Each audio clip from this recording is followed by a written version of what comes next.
Hello class 10th aspirants. तो कैसे हो आप लोग। आज हम लेके आए हैं पॉलिनॉमियल के प्रीवियस क्वेश्चन और हम स्टार्ट कर रहे हैं 2025 से।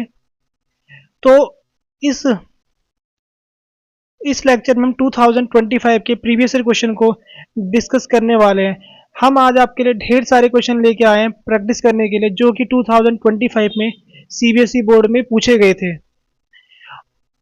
और हमने इस लेक्चर को दो पार्ट में हमने ब्रेक किया है, 1A और 1B में, क्योंकि हमारे पास यहाँ पर काफ़ी सारे क्वेश्चंस हैं। तो हम चाहते हैं कि क्वेश्चंस को अच्छे से आपके साथ डिस्कस कर सके। तो फिलहाल हम स्टार्ट करते हैं अपना लेक्चर।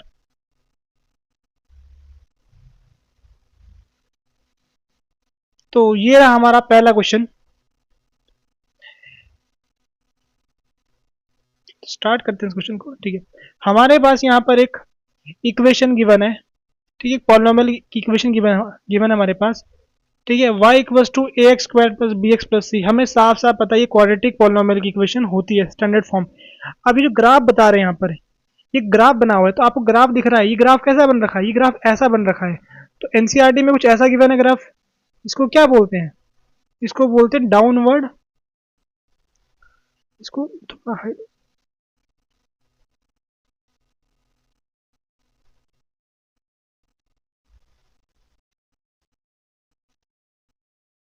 इसको क्या बोलते हैं, इसको बोलते हैं डाउनवर्ड पैराबोला। Downward parabola. तो आपके पास दो टाइप के पैराबोला थे, एक था अपवर्ड, एक था डाउनवर्ड।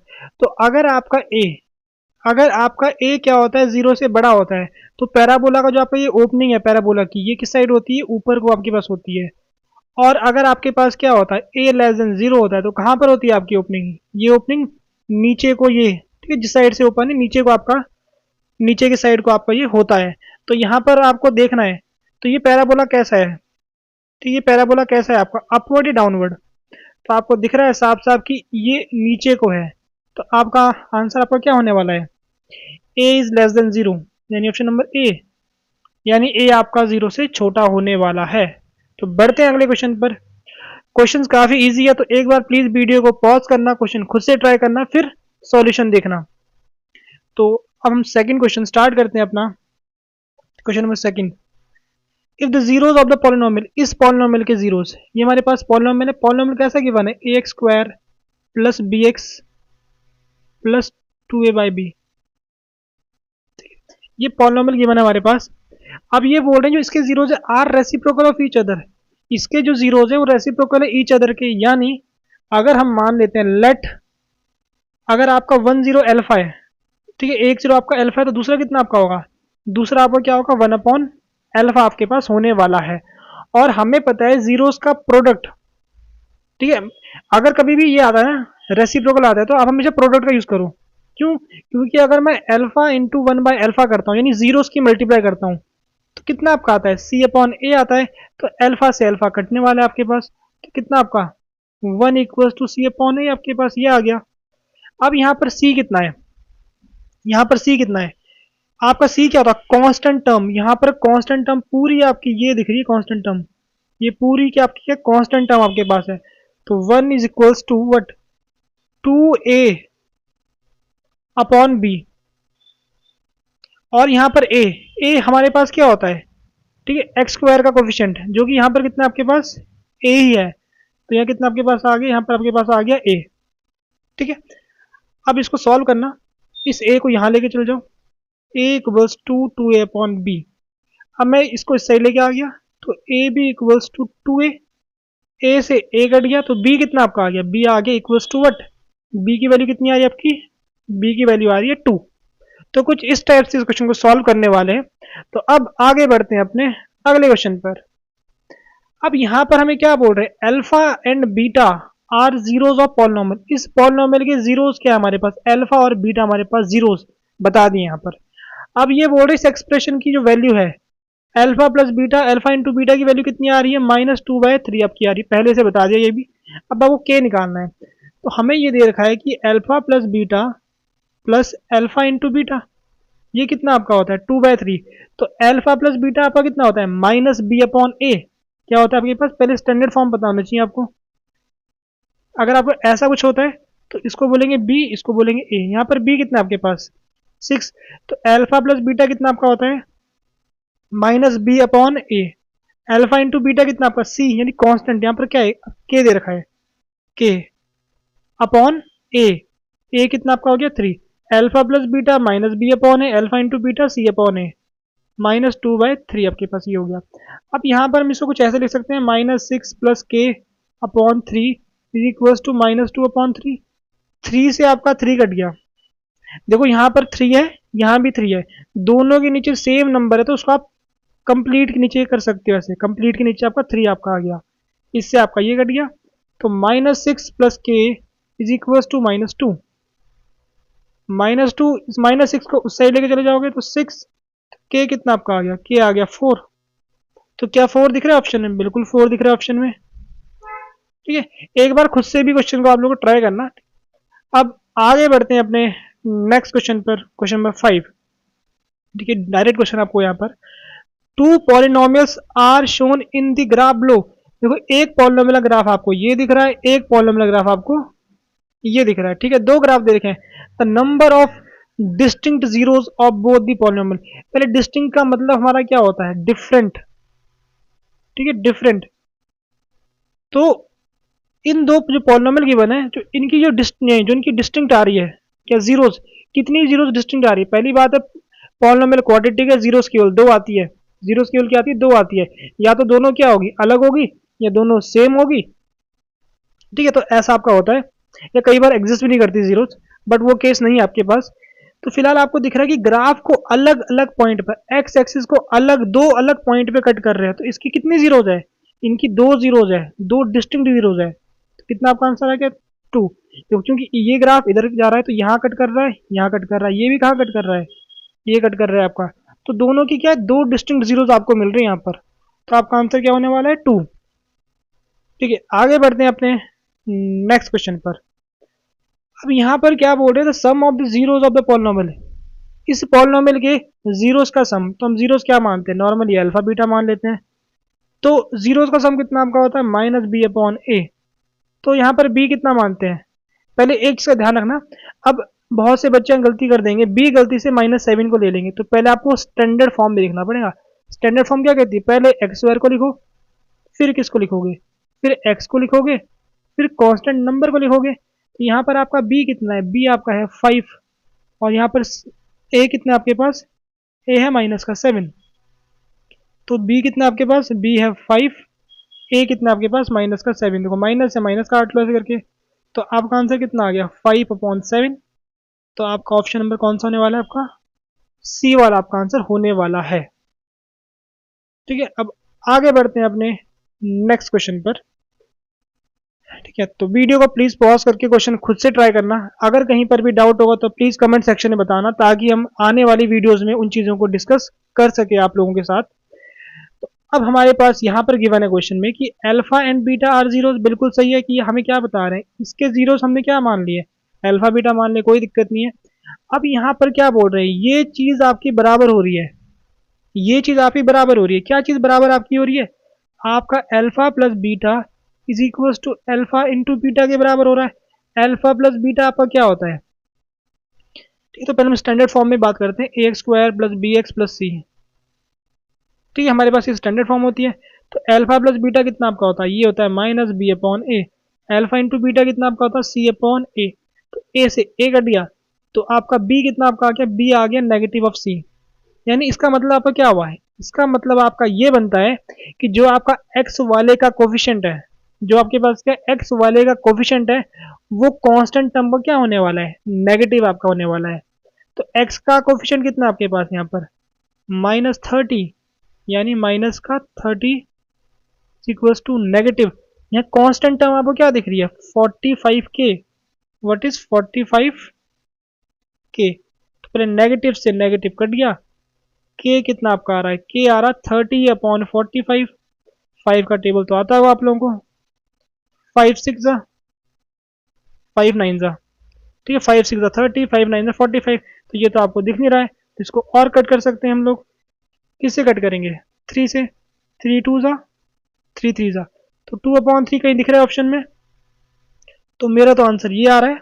आप लोग अपना आंसर चेक करके कमेंट सेक्शन में जरूर बताना। तो आगे बढ़ते हैं अब अपने नेक्स्ट क्वेश्चन पे। अब ये बोल रहे हैं इस पॉलिनोमियल के जीरोस निकालने हैं, इस पॉलिनोमियल के जीरोस निकालने हैं, तो कोई बड़ी बात तो नहीं है, जीरोस निकालना कोई बड़ी बात तो नहीं है, लेकिन बहुत से बच्चे इस क्वेश्चन में कंफ्यूज होने वाले हैं। रीजन क्या है कि आपको पहले लिखते हैं क्वेश्चन को, हमें यहाँ पर जो पॉलिनोमियल है पहले तो y में गिवन है, तो वो तो चलो कोई दिक्कत है नहीं, पॉलिनोमियल y में गिवन है बट वो कोई दिक्कत नहीं है 2/3। लेकिन यहाँ पर क्या आ गया, यहाँ पर आ गया फ्रैक्शन में क्या आपका क्या आ रहा है, ये 3 आ रहा है, ये क्या आ रहा है 3 आ रहा है। तो स्प्लिटिंग लगाने में दिक्कत हो सकती है बहुत से बच्चों को, तो उससे पहले हम एक चीज़ का ध्यान रखते हैं। हमने एक क्या पढ़ा था, हमने एक रिजल्ट पढ़ा था कि आपके पास ऐसे इनफाइनाइट पॉलिनोमियल हो सकते हैं जिनके जीरोस क्या आते हो, सेम आते हो, तो वो क्या होते हैं, मल्टीपल्स होते हैं। देखो अगर इसके जीरोस क्या आ रहे हैं, इसके जीरोस अगर अल्फा और बीटा आ रहे हैं, चलो मान लो ठीक, इसके जीरोस क्या आ रहे हैं, अल्फा बीटा आ रहे हैं, तो अगर मेरे पास कोई और पॉलिनोमियल होगा कुछ इस टाइप का, यानी किस टाइप का, k times of 7y² minus 11y minus 2/3, अगर मेरे पास कोई पॉलिनोमियल इस टाइप का होगा जहां पर k की वैल्यू आपकी मर्जी है, k को कुछ भी रख दो, कोई भी रियल नंबर रख दो, इस वाले के जो जीरोज आएंगे ना, इस वाले के जीरोज भी क्या आने वाले, अल्फा और बीटा ही आने वाले हैं जीरोज इस वाले के भी। तो अगर मैं ठीक है, हम अगर हमें ये रिजल्ट पता है तो हम यहाँ से अगर k को 3 ले लें, क्या कर लेते हैं, k को 3 ले लेते हैं, तो हमारा पॉलिनोमियल क्या बनने वाला है, पॉलिनोमियल क्या बनने वाला है हमारे पास, 7×3 = 21y² माइनस 11y माइनस 2, हमारा कुछ ऐसे बनने वाला पॉलिनोमियल, ठीक है, 21y² माइनस 11y माइनस 2। अब अगर इस वाले के जो जीरोज है ना, जो जीरोज इसके हो गए वही जीरोज किसके होने वाले हैं, वही जीरोज इसके हो गए, क्योंकि ये तो चलो स्टैंडर्ड फॉर्म हो गई, वही जीरोज आपको इसके मिलने वाले हैं।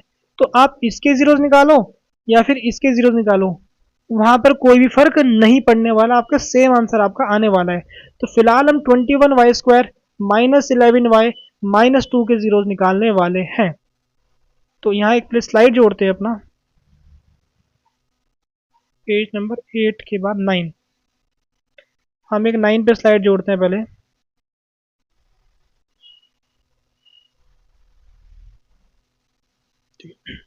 यहाँ पर स्लाइड जोड़ते हैं पहले, हमें करना क्या है, 21y², हमने जो पॉलिनोमियल माना है, जो पॉलिनोमियल ने माना है 21y² माइनस 11y माइनस 2, यही है, ये ठीक है। तो पहले इसके फैक्टर करते हैं, ठीक है, साइड के नंबर के पहले करते हैं फैक्टर, पता होगा आप लोगों को 7×3, इससे कितना आपका आ गया 2 आ गया। अब इनको ऐसे अरेंज करूं कि माइनस के बीच का नंबर है तो साफ साफ दिख रहा है, 14 माइनस 3 कितना आपका होता है 11 होता है, इनको जो मल्टीप्लाई करके आता है वही आता है जो इनको मल्टीप्लाई करके आता है साइड के नंबर्स को, ठीक है। तो हमारे पास क्या आ गया, 14 माइनस 3 हमारे पास फैक्टर आ चुके हैं। तो करते हैं इसके फैक्टर सॉल्व, ठीक है, 21y² minus 14 minus what 3y minus 2, 21y² minus 14y minus minus आपका क्या होता है प्लस, 7 कॉमन आ रहा है, y कॉमन आ रहा है, 7 3 ज़ा बट 21y माइनस यहाँ पर आपका 2 आ गया। यहाँ देखो पॉजिटिव है तो कोई दिक्कत नहीं है, तो यहाँ 1 कॉमन ले लो, 3y माइनस 2, तो आपका आ गया 3y माइनस 2, यहाँ कितना आपका आ गया 7y प्लस 1 इक्वल्स टू में क्या करेंगे 0, क्योंकि हमें क्या करना है जीरोज निकालने हैं, ग्राफ कहाँ पर एक्सिस को कट कर रहा है हमें वो निकालना है। तो इक्वल्स टू में क्या कर दिया, इक्वल्स टू में 0 कर दिया, या तो 3y माइनस 2 इक्वल्स टू 0 होगा हमारे पास, तो यहाँ से y कितना आने वाला है, इसको उधर ले लोगे 2 3, ठीक है, या तो हमारे पास ये होगा या तो हमारे पास क्या होने वाला है 7y plus 1 equals to 0, y की वैल्यू -1/7। तो ये दो आपके आंसर आ रहे हैं, पहले 2/3 बिल्कुल सही, 2/3 मिल रहा है आपको, और माइनस का 1/7, तो आपका ऑप्शन ये वाला नहीं होने वाला, ऑप्शन आपका होगा ये वाला, क्योंकि माइनस का 1/7 आपका आ रहा है। तो आपको इस क्वेश्चन, ऐसे क्वेश्चन का ध्यान रखना है, अगर फ्रैक्शन में आता है तो हमें क्या करना है, मल्टीप्लाई कर देनी है, नीचे नंबर जो आपको दिख रहे हैं फ्रैक्शन में उनके एलसीएम से मल्टीप्लाई कर दो। यहाँ तो चलो 3 थे, कोई दिक्कत नहीं थी, अगर मान लो यहाँ पर आपके पास एक जगह पर 3 होता, एक जगह पे 5 होता, एक जगह पे 3 होता है, एक जगह पे 5 होता है, तो आप पूरे की मल्टीप्लाई 15 से कर लेते, एलसीएम से मल्टीप्लाई कर लेते। तो यहाँ दोनों सेम थे, तो आपको पहले इनको रिड्यूस करना है स्टैंडर्ड फॉर्म में, ठीक है, जो आपको तरीका सॉल्व करने का आता है स्प्लिटिंग, उस फॉर्म में लेके आना है आपको। ठीक है, अब आगे बढ़ते हैं अपने नेक्स्ट क्वेश्चन पर। ठीक है, अब हमारे पास यहाँ पर क्वेश्चन में क्या बोल रहे हैं, alpha and beta are zero. ठीक है, कोई दिक्कत नहीं, अल्फा बीटा इसके जीरोज है। ठीक है, अच्छी बात है, जीरोज है। अब ये बोल रहे हैं इसकी वैल्यू बताओ, अल्फा प्लस बीटा अल्फा। अब देखो ये क्वेश्चन क्यों दिया, ताकि बच्चे कंफ्यूज हो, क्योंकि बच्चे ने रट लेते हैं चीज़ को कि alpha plus beta minus b upon a. देखो पहले आप स्टैंडर्ड फॉर्म की बात करो, स्टैंडर्ड फॉर्म आपकी होती है कुछ ऐसी, a x plus a x square plus b x plus c, ये आपकी स्टैंडर्ड फॉर्म होती है। तो अल्फा प्लस बीटा का मतलब क्या होता है आपके पास, माइनस बी अपॉन ए। ठीक है, इसका मतलब होता है coefficient of x, negative of coefficient of x upon what, coefficient of x square. Alpha into beta आपका क्या होता है, constant term upon coefficient of what, coefficient of x square. तो अल्फा प्लस बीटा, यहाँ पर अल्फा प्लस बीटा और alpha into beta आपको given है। तो पहले अल्फा प्लस बीटा हमें क्या करना है, अल्फा प्लस बीटा निकालना है। तो अल्फा प्लस बीटा आपका क्या होता है, coefficient of what, coefficient of x. तो कोफिशिएंट ऑफ एक्स आपको क्या दिख रहा है यहाँ पर, ठीक है, माइनस का ए। तो हम क्या करते हैं, alpha plus beta minus of coefficient of what, coefficient of x. तो negative of coefficient of what, x, x का कोफिशिएंट कितना है आपके पास, नेगेटिव का ए, अपॉन में कोफिशिएंट ऑफ एक्स स्क्वायर जो कि कितना दिख रहा है आपको, 1 दिख रहा है, प्लस। अब alpha into beta constant term, constant term कितनी आपको दिख रही है, माइनस का B, upon coefficient of x square जो कि कितना दिख रहा है आपको, दिख रहा है 1 यहाँ पर। तो हमारे पास क्या बनने वाला, plus minus minus minus, sorry minus minus plus, plus minus minus. तो ए माइनस बी कहीं दिख रहा है, तो बिल्कुल सही दिख रहा है। ठीक है, ए माइनस बी हमारे पास क्या होने वाला है इसका आंसर। अब बढ़ते हैं अपने नेक्स्ट क्वेश्चन पर। इस क्वेश्चन में क्या बता रहे हैं हमारे पास, इफ 1 0 ऑफ द पॉलिनोमियल, इस पॉलिनोमियल का जो 1 0 है वो दूसरे का क्या है, रेसिप्रोकल है अदर का। हमने पीछे भी किया था, अगर रेसिप्रोकल आता है तो हम क्या करते हैं, हमने पीछे किया था याद है। अगर हम क्या कर दे, एक को मान लेंगे अल्फा, एक को क्या मान लेंगे अल्फा, दूसरे को मान लेंगे 1 अपॉन अल्फा। आपकी मर्जी है, बीटा भी मान सकते हो, कोई दिक्कत नहीं है। हमें पता है अगर अल्फा और 1 अपॉन अल्फा, तो हम हमेशा प्रोडक्ट का यूज करने वाले हैं। कितना आपका आता है, सी अपॉन ए। तो कितना आपका आ गया, ये आ गया, कितना आपका आ गया, a equals to c, a equals to c. ठीक है, तो हमारा कितना आ गया, ए इक्वस टू सी हमारे पास यहाँ पर हमको मिल चुका है। तो यहाँ पर ए कितना होता है, ठीक है, जो हमारा स्टैंडर्ड फॉर्म में ए क्या होता है, स्टैंडर्ड फॉर्म में ए का मतलब होता है कोफिशिएंट ऑफ एक्स स्क्वायर। तो यहाँ पर एक्स स्क्वायर के पहले क्या दिख रहा है आपको, पी स्क्वायर प्लस 4। तो इसका मतलब हम क्या करने वाले हैं, p square plus 4, x square का coefficient is equals to but constant term. यहाँ पर कांस्टेंट टर्म कितनी दिख रही है आपको, 4p दिख रही है। क्वेश्चन थोड़ा सा लेंथी आपको लग सकता है, 4p। ठीक है, आपका ये हो गया। तो इसको हम उस साइड लेंगे फिर, P square minus 4p plus 4 is equals to 0। ठीक है, अब इसको आपको स्प्लिटिंग करनी है। यहाँ पर आपको खुद से स्प्लिटिंग लगाओगे, मैं इसको डायरेक्टली सॉल्व कर रहा हूँ। वैसे आपको दिख रहा होगा ये a square plus b square minus 2ab। तो डायरेक्ट आप जिसको आ रहा है वो डायरेक्ट कर सकते हैं, अदरवाइज आप स्प्लिटिंग से कर सकते हो उसको। ठीक है, आपका ये है, आपका यहाँ से आपका ये आ रहा है, यानी जब इसको सॉल्व किया आपने तो आपका क्या आया, आपका आया p-2 इक्वल्स टू 0। तो p की वैल्यू क्या आपकी होने वाली है, p की वैल्यू होगी 2। तो आप ऑप्शन नंबर डी आप यहाँ पर टिक कर दोगे और फिर आप नेक्स्ट क्वेश्चन में मूव कर जाओगे। ठीक है, अब आगे बढ़ते हैं अपने क्वेश्चन नंबर नेक्स्ट क्वेश्चन पर। ठीक है, which of the following statement is true for a polynomial p of x of degree 3। अगर आपके पास एक पॉलिनोमियल है p ऑफ x, उसकी डिग्री 3 है, मतलब मैक्सिमम पावर वहां 3 दिख रही है, तो इनमें से कौन सी स्टेटमेंट क्या होगी। ऐसे क्वेश्चन में हमेशा ध्यान देना यहाँ पूछा क्या है, कई बार फॉल्स पूछते हैं, कई बार ट्रू पूछते हैं, तो वहां कंफ्यूज हो जाते हैं बच्चे। यहाँ ट्रू बोला है, ठीक है, तो आप सही स्टेटमेंट पहचानो। p of x has at most 2 distinct zeros. ये बोल रहे हैं कि अगर डिग्री 3 है, तो जैसे हमने डिस्कस किया था कि अगर डिग्री 3 होती है डिग्री 3 होती है। तो क्या क्या चीज़ पॉसिबल आपकी होती है, या तो आपको 1 0 मिलता है डिग्री 3 में, या तो आपको क्या होता है, या फिर आपको 2 0 मिलते हैं, या फिर डिग्री 3 में आपको 3 0 मिलता है। डिग्री 3 में कभी भी ऐसा पॉसिबल होगा ही नहीं कि आपको एक भी जीरो ना मिले। आपको डिग्री 3 में कम से कम एक जीरो मिलता है, ठीक है। तो ये क्या बोल रहे हैं कि P of x has at most two distinct zeros, ज्यादा से ज्यादा दो डिस्टिंक्ट जीरो हो सकते हैं, ज्यादा से ज्यादा। बट हमें क्या दिख रहा है, ज्यादा से ज्यादा कितने मिल रहे हैं, 3 मिल रहे हैं, तो बिल्कुल ही गलत बोल रही है, हटा दो इसको। P of x has at least two distinct zeros, ये बोल रहे हैं कि ज्यादा से ज्यादा, क्या बोल रहे हैं, लीस्ट, हाँ लीस्ट, लीस्ट यहाँ पर लीस्ट है, ठीक है, यहाँ पर लीस्ट है, कम से कम दो आपको अलग अलग जीरोस मिलते हैं, कम से कम दो, बट यहाँ तो आपको एक ही मिल रहा है जीरो, तो ये भी आपको क्या होने वाला है, गलत। P of x has exactly three, exactly three भी गलत है आपका, क्योंकि ये भी मिल रहा है आपको, ये भी मिल रहा है, वन भी मिल रहे हैं, टू भी मिल रहे हैं zeros. P of x has at most three distinct zeros, ये स्टेटमेंट बिल्कुल सही है कि ज्यादा से ज्यादा तीन जीरोज आपके पास हो सकते हैं, ज्यादा से ज्यादा तीन जीरोज आपके पास हो सकते हैं। अब आगे बढ़ते हैं अपने अगले क्वेश्चन पर। ये तो हमने पीछे ट्राई किया था क्वेश्चन, क्वेश्चन नंबर 13, मतलब ये रिपीट हो गया है, तो इसको यहाँ से कर देंगे डिलीट।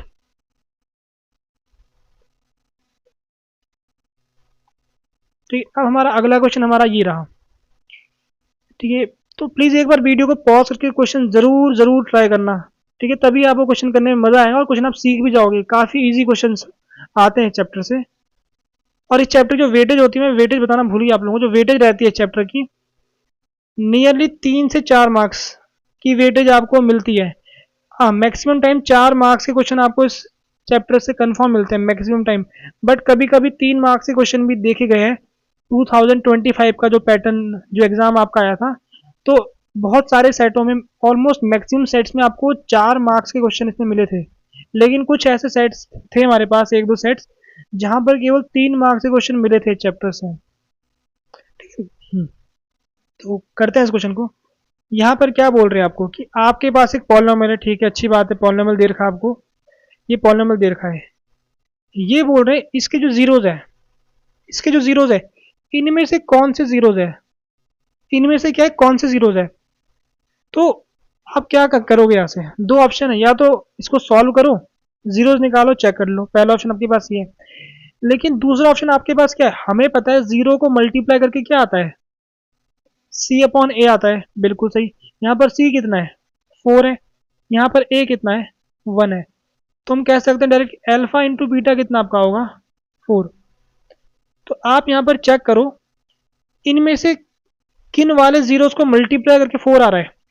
क्या यहाँ 4 आ रहा है, नहीं, यहाँ 4 नहीं आ रहा है। क्या यहाँ 4 आ रहा है मल्टीप्लाई करके, नहीं 4 आ रहा है। यहाँ पर 4 आ रहा है, हाँ, यहाँ पर आपका 4 आ रहा है मल्टीप्लाई करके, तो आपका आंसर ये होने वाला है। अब 4 कैसे आ रहा है, यहाँ देखो, 2√2 मल्टीप्लाई बाय वट, मल्टीप्लाई √2। तो √2 से √2 की मल्टीप्लाई कितना आपका आ गया, 2, 2 इंटू 2 कितना आपका हो गया, 4। तो ये आपका आंसर होगा सही यहाँ से।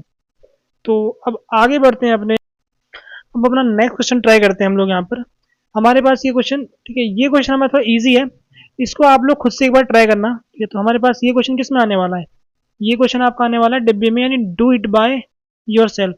थोड़ा हिंट मैं आप लोगों को बता दूं, तो ये हिंट, आपको यहाँ पर जीरोस गिवन है, तो हमें पॉलिनोमियल बनाना है। तो पॉलिनोमियल कैसे बनता है, अगर जीरोस हमें पता होते हैं, तो हम क्या करते हैं, k p of x is equal to k times x square minus sum of zeros, sum of zeros plus product of zeros.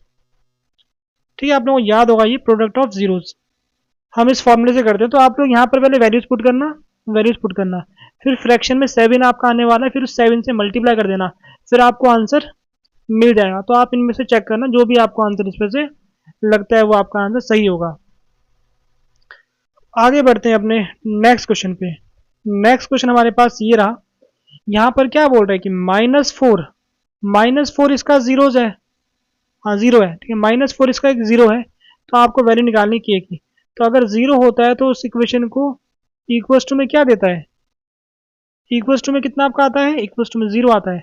तो जहां जहां पर x है वहां पर -4 पुट कर देंगे, जहाँ जहाँ पर x है वहाँ पर क्या पुट कर देंगे, वहाँ पर -4 पुट कर देंगे।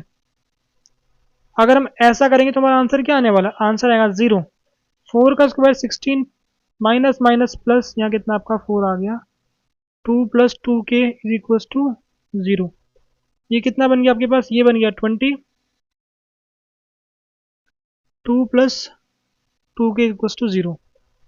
अब इसको सॉल्व करेंगे, 20 - 2 - 2k = 0। यहाँ कितना आपका हो गया, यहाँ हो गया 18 - 2k = 0। यहाँ सॉल्व करोगे तो k कितना आपका आने वाला है, k आपका आएगा 18/2 and k will be what, k will be 9। तो आपका आंसर कौन सा आने वाला आपका, ऑप्शन नंबर बी आपका होगा सही। एक बार आप चेक कर सकते हो, ठीक है, हमने यहाँ पर क्या किया, जहाँ जहाँ पर x है वहाँ पर -4 पुट किया, जहाँ जहाँ पर x है वहाँ पर -4 पुट किया, यहाँ बन गया 16, यहाँ बन गया पॉजिटिव, यहाँ पर आपका नेगेटिव एज इट इज आपका आ गया, ये सेम आपका आ गया। इसको सॉल्व किया, फिर आपका ये आया, इसको सॉल्व किया हमने, plus minus minus plus minus, normal calculation करके हमारा आंसर कितना आपका आ गया, आंसर आ गया 9। अब आगे बढ़ते हैं अपने नेक्स्ट क्वेश्चन पर। इसी के साथ हमारे एमसीक्यू हो चुके हैं खत्म। अब 2025 में कोई असर्शन रीजन हमको देखने को मिले नहीं चैप्टर से, तो अब करते हैं हम अपने 2 और 3 मार्क्स वाले क्वेश्चन को स्टार्ट। तो ये क्वेश्चन भी आप खुद से ट्राई करोगे, जैसे हमने एमसीक्यू में एक क्वेश्चन ट्राई किया था वैसे ही आपको इसको भी करना है, वैसे ही आपको इसको भी करना है। देखो पी ऑफ एक्स दे रखा है, अगर आप इसके जीरोस निकालने जाओगे, स्प्लिटिंग लगाओगे तो आप कर नहीं पाओगे, फ्रैक्शन आपको दिख रहा है। तो हम पहले क्या करेंगे, हमें पता है कि अगर हमारे पास पॉलिनॉमियल पी ऑफ एक्स आपके पास क्या है, x² प्लस 4/3x माइनस 4/3। अगर आपके पास एक पॉलिनॉमियल आपके पास ऐसा है, ठीक है, तो अगर आप इसका k टाइम्स लोगे, क्या करोगे, k टाइम्स लोगे, k की वैल्यू आप लोग कुछ भी रख सकते हो, k अगर आप इसका k टाइम्स लोगे, k टाइम्स लोगे तो जो इसके जीरोस हो गए ना, वही जीरोस किसके होने वाले हैं, इसके आपके पास होने वाले हैं। तुम k को क्या लेने वाले हैं, k को ले लेंगे 3, तुम्हारे पास पॉलिनॉमियल क्या बनने वाला है, 3x² प्लस 4x माइनस 4, ठीक है, इक्वल्स टू में 0 कर दोगे। आपको इसको सॉल्व करना है, इसके जीरोस निकालो, जो जीरोस आपके इसके होंगे, जो जीरोस आपके इसके होंगे वही जीरोस आपके किसके होंगे, इसके जीरोस होने वाले हैं। ठीक है, होप सो आप लोग समझ आया होगा। इसके जीरोस खुद से आप लोग ट्राई करना। ठीक है, अब आगे बढ़ते हैं नेक्स्ट क्वेश्चन पर। ठीक है, अच्छा क्वेश्चन है ये, ठीक है, इसको ट्राई करते हैं, इस क्वेश्चन को ट्राई करते हैं। अब ये क्या बोल रहे हैं यहाँ पर, जो आपके पास जीरोस है, इस पॉलिनोमियल के जो जीरोस आपके पास है वो रेशो में दे रखे हैं 3:4। और सेकंड चीज, आपको कंफ्यूज करने के लिए यहाँ पर जो x का कोफिशिएंट को a कर दिया है और कांस्टेंट नंबर को b कर दिया है, क्योंकि हम क्या पढ़ते हैं, हम तो ऐसा पढ़ते हैं bx + c। थोड़ा ध्यान रखना क्वेश्चन सॉल्व करते हुए, हमें यहाँ जीरोस का रेशो में ये दे रखा है, तो लेट करेंगे, लेट 10 बी वट, 10 को 3 अल्फा मान लेते हैं, तो अनदर कितनी आपकी होगी, सेकंड जीरो इज कितनी आपकी होगी, 4 अल्फा। ठीक है, कोई दिक्कत नहीं है, हमें इस चीज़ को प्रूफ करना है, ठीक है, वो चलो प्रूफ कर लेंगे, कोई दिक्कत नहीं। अब हमें एक चीज़ पता है कि अगर हम जीरोस का सम करते हैं, अगर क्या करते हैं, जीरोस का सम करते हैं, वो कितना आता है, माइनस माइनस, यहाँ पर आप प्रॉपर लिख देना, coefficient of x upon coefficient of x²। x का कोफिशिएंट कितना है आपके पास, x का कोफिशिएंट आपके पास है a, तो नेगेटिव साइन के साथ आने वाला आपके पास, और x² का है 1, तो हम कह सकते हैं 3 alpha plus 4 alpha is equals to what, equals to -a। इसको सॉल्व करेंगे तो 7 alpha is equals to -a। ठीक है, हमारे पास ये आ गया। हम करेंगे क्या, हम a और b को हम a और b को अल्फा की टर्म्स में लिखने की कोशिश कर रहे हैं यहाँ पर। तो हमें, हमने जब पॉजिटिव, जब हमने एडिशन लिया तो हमें क्या, हम a को अल्फा की टर्म में लिख दिया। यहाँ से मोर ओवर हम इसको ऐसे लिखना चाहेंगे कि नेगेटिव को यहाँ से हटा दो, नेगेटिव को यहाँ दे दो। ठीक है, कोई दिक्कत नहीं। अब हम क्या करने वाले हैं, अब हम लगाएंगे दूसरा,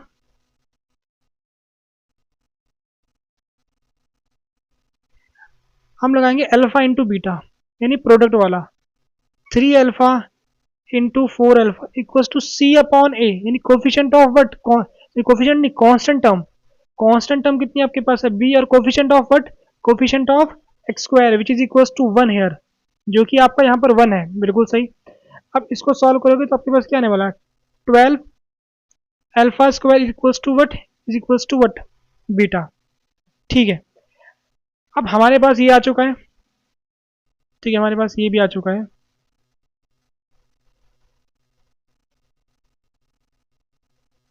ठीक है, ये भी हमारे पास आ चुका है। एक स्लाइड जोड़ लेते हैं यहाँ पर।